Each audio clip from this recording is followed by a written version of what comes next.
Assalamualaikum warahmatullahi wabarakatuh.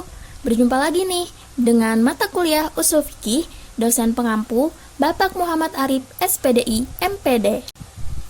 Hari ini kami dari kelompok 5 yang beranggotakan Rizky Amalia dan saya sendiri, Mia Aspia, akan mempresentasikan tentang sejarah perkembangan dan aliran-aliran Ushul Fikih. Baiklah kawan-kawan semua, sebelum kita memulai presentasi pada hari ini, marilah kita sama-sama membacakan basmalah. Bismillahirrahmanirrahim. Yang pertama, sejarah perkembangan ushul fikih. Nah, di sini kami membagi sejarah perkembangan ushul fikih menjadi dua, yaitu ushul fikih sebelum pembukuan dan pembukuan ushul fikih.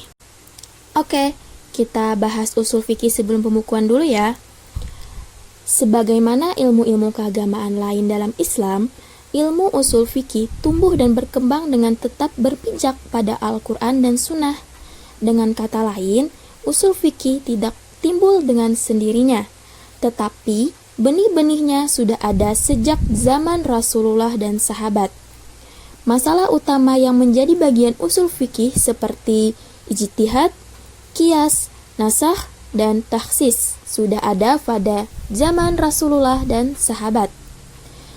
Pada masa tabi'in, cara mengistinbat hukum semakin berkembang. Di antara mereka, ada yang menempuh metode maslahah atau metode qiyas, di samping berpegang pula pada fatwa sahabat sebelumnya. Pada masa tabi'in inilah mulai tampak perbedaan-perbedaan mengenai hukum sebagai konsekuensi logis dari perbedaan metode yang digunakan oleh para ulama ketika itu. Corak perbedaan pemahaman lebih jelas lagi pada masa sesudah tabi'in atau pada masa al-a'immat al-mujtahidin. Sejalan dengan itu, kaidah-kaidah istinbat yang digunakan juga semakin jelas bentuknya. Abu Hanifah misalnya menempuh metode qiyas dan istihsan. Sementara Imam Malik berpegang pada amalan orang-orang Madinah. Menurutnya, amalan mereka lebih dapat dipercaya daripada hadis ahad. Nah, dari penjelasan tadi dapat kita ketahui kalau ushul fikih sebelum pembukuan ini dimulai dari masa Rasulullah, lalu dilanjutkan oleh masa sahabat, tabi'in, dan imam-imam mujtahid sebelum Imam Syafi'i. Dari situ juga dapat kita lihat pemikiran hukum Islam mengalami perkembangan. Namun, corak atau metode pemikiran belum terbukukan dalam suatu tulisan yang sistematis. Dengan kata lain, belum berbentuk sebagai suatu disiplin ilmu tersendiri. Oleh karena itu, ushul fikih dilakukan pembukuan. Pembukuan ushul fikih secara garis besar, teori-teori penulisan dalam ilmu ushul fikih ada dua, yaitu pertama, merumuskan kaidah-kaidah fikih bagi setiap bab dalam bab-bab fikih dan menganalisisnya serta mengaplikasikan masalah furu atas kaidah-kaidah tersebut.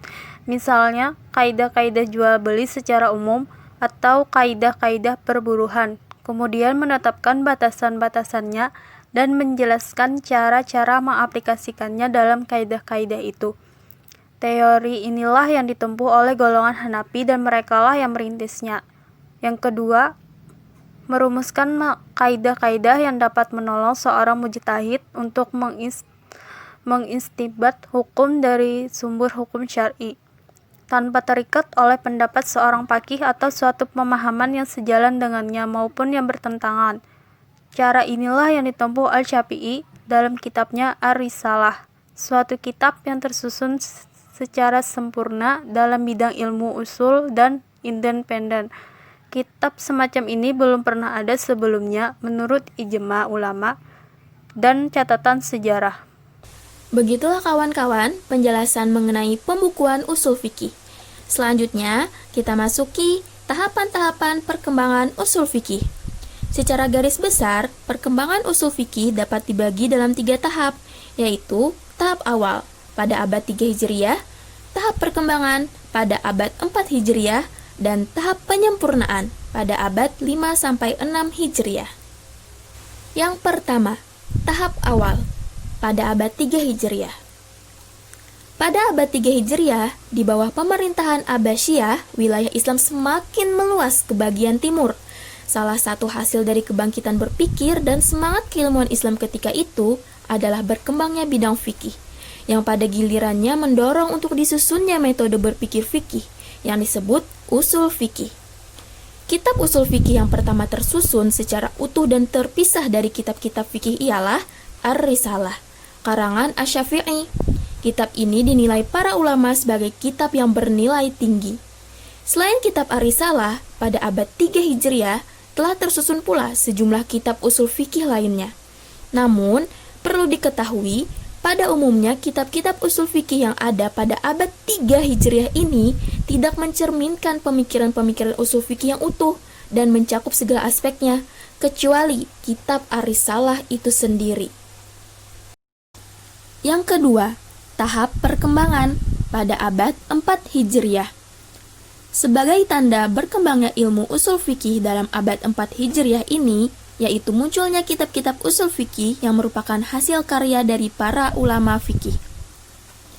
Ada beberapa hal yang perlu dicatat sebagai ciri khas perkembangan ilmu usul fikih pada abad 4 Hijriah, yaitu munculnya kitab-kitab usul fikih yang membahas masalah usul fikih secara utuh dan tidak sebagian-sebagian, seperti yang terjadi pada masa sebelumnya.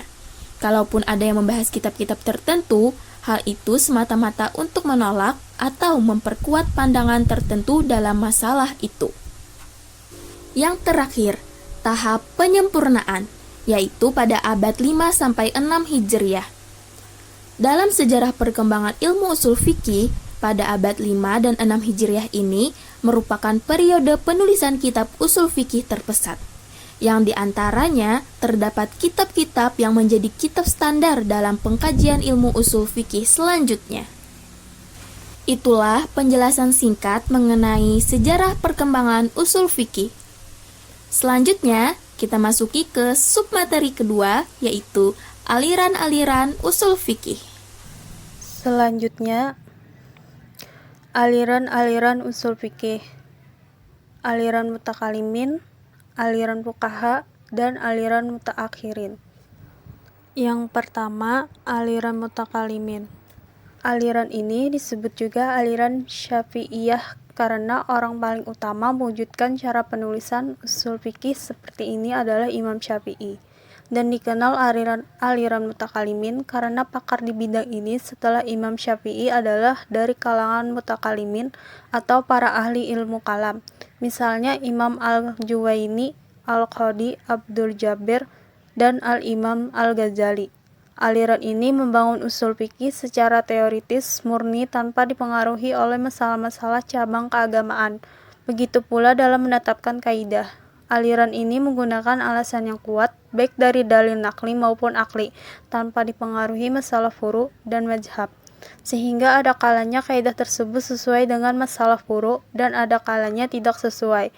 Selain itu, setiap permasalahan yang didukung nakli dapat dijadikan kaidah. Kedua, aliran fuqaha. Aliran fuqaha ini dianut oleh para ulama mazhab Hanafi, sehingga aliran ini juga disebut aliran Hanafiyah. Dinamakan mazhab fuqaha karena dalam menyusun teorinya aliran ini banyak dipengaruhi oleh furu yang ada dalam mazhab mereka. Dan aliran ini berusaha untuk menerapkan kaidah-kaidah yang mereka susun terhadap furu. Apabila sulit untuk diterapkan, mereka mengubah atau membuat kaidah baru supaya bisa diterapkan pada masalah furu tersebut. Ketiga, aliran mutaakhirin. Aliran ketiga disebut sebagai aliran mutaakhirin, yaitu aliran yang menggabungkan kedua sistem yang dipakai dalam menyusun usul fikih oleh aliran Syafi'iyah dan Hanafiyah. Ulama-ulama mutaakhirin melakukan tahqiq terhadap kaidah-kaidah usuliyah yang dirumuskan kedua aliran tersebut. Lalu mereka meletakkan dalil-dalil dan argumentasi untuk pendukungnya serta menerapkan pada furu fiqhiyah. Para ulama yang menggunakan aliran mutaakhirin berasal dari Syafi'iyah dan Hanafiyah. Aliran ini muncul setelah aliran Syafi'iyah dan Hanafiyah sehingga disebut aliran mutaakhirin. Cukup sekian penjelasan kami mengenai sejarah perkembangan dan aliran-aliran usul fikih. Terima kasih atas perhatiannya dan mohon maaf jika kami ada kesalahan maupun kekurangan dalam penjelasan ini. Terima kasih, sampai jumpa. Wassalamualaikum warahmatullahi wabarakatuh.